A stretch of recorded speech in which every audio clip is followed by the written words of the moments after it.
Walk us through this fight, man. I was just went out there, tried to be a bit more relaxed than I normally am. I was feeling him out. He was moving his head well. I wasn't landing that jab, but he kind of rushed forward and I got the clinch. And my base is wrestling, so I was happy to take him down. He kept working back up, but kind of giving me good positions to just take him back down until I got half guard, which I'd watched in his other fight.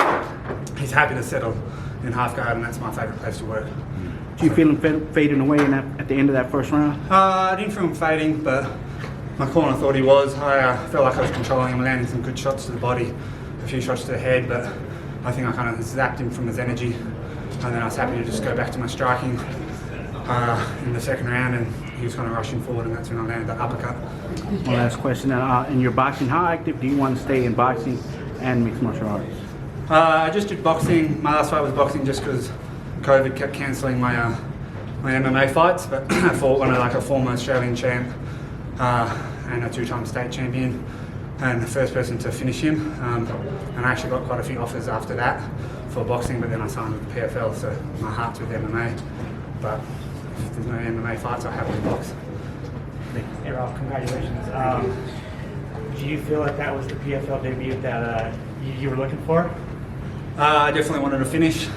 It probably sums up me as a fighter pretty well, that fight. So it was a good debut, yes. I want to talk about your move to light heavyweight. You moved there in 2019. What was the decision to move up? Mainly after the release from the UFC, I was cutting a lot of weight. I didn't feel myself in my last MMA fight in the UFC at middleweight. And I took some time off after the release, and I decided I had a few kickboxing fights at light heavyweight, which was 95 kilos, and I decided it was much more comfortable for me. I was enjoying fighting a lot more, not stressing about the weight cut and killing myself like a week or two before.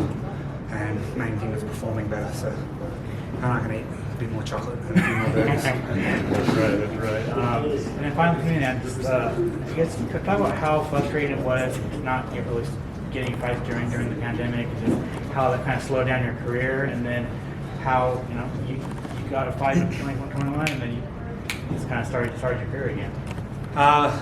Obviously, like everyone, was frustrating. Being in Tasmania was pretty good though. We had a 6-week lockdown, and apart from that, we were fine. We didn't even get COVID until this year when we opened up the borders to everyone, and then it kind of spread around. Our gym got it a few months ago.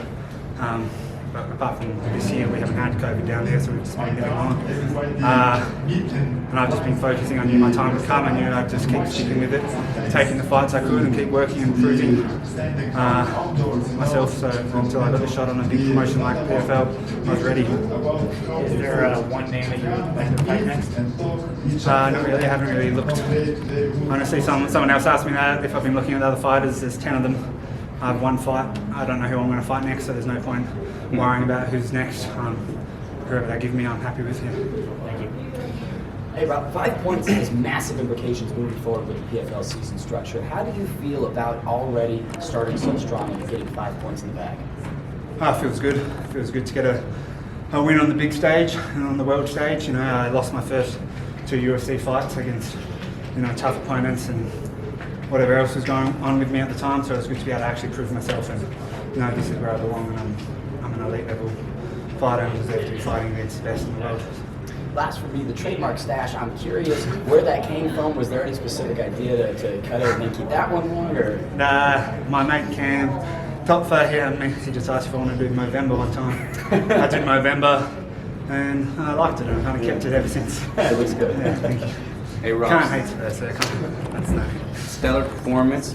Ever since your fight with Adesanya, now you're on a 6-fight win streak. You went over to boxing and kickboxing. Been doing killer. I would say you're now a complete mixed martial artist. You're no longer just a wrestler, really, with some good boxing to back it up. But where would you say you're at in your career right now? And would you consider yourself a complete martial artist? Yeah, definitely. I feel like fighting Israel was obviously extremely hard, losing and getting cut from the UFC, especially when ever since I started, my goal was to be in the UFC, and it came around. I was 11-0, kind of just was like cruising through, got there, boom, like 6 months later I was out, so it was devastating, but definitely made me a better fighter. I grew from that, I learned from that, I've trained with Izzy, and just fighting, I think, like one of the best fighters in the world kind of gives you that experience. I was definitely a beginner at striking when I was in the UFC. I'd only really had a good striking coach for about a year or so before. Strong wrestler though. Back Yeah, then, strong too. wrestler, but now I feel very well rounded. I'm happily going to be knocking people out on the feet just like tonight. And last for me, do you prefer the PFL format of point systems? Do you feel like it provides more incentives? And do you think that's a healthier way to go about the sport of MMA? I love the fact that I know I've got another fight in 8 weeks. Don't have to wait around and not know or blow out and eat a bunch of junk food. Not be a big enough name. Yeah, and I love this. I love the fact that you win and you can move forward. Yeah. 3 more fights and I'm a world champion. I don't have to talk heaps of shit. I don't have to have a huge Instagram following. Any of that stuff, you know. You're a good fighter. You progress, which I love. Yeah. Good luck, brother. Wish you the best of that $1 million. Thank you. Rob, knowing that you have, that structure with the schedule, does that change how you prepare for these fights going forward? Means you won't have to blow out too much, but obviously one thing is like making sure you're ready for the whole 6 months and not like burning out with training, so I will have a little bit of time off now mentally to recover, and then I'll get back into it. Obviously I'm fit and in fight shape, so I don't have to smash yourself trying to get fight ready. You just have to keep progressing on your skills, working game plan for whoever I've got next. So it must feel great to go out there and not have any injuries or anything like that and be ready to go right into the next It feels fight. good. It feels good. Yeah. Okay. I was going to say, Rob, your last 2 fights are at 205. Obviously, you're in the light heavyweight division this season. Is there any plans in the future of maybe going down to middleweight, or are you staying at 205 and up from now on? Staying at 205. Right. Yeah. Another question. Top 2 pound for pound scariest Australian animals? Animals.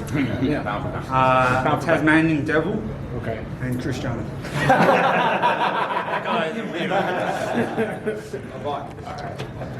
Good guys. Thank you guys. Thank you guys. Thank you for your time.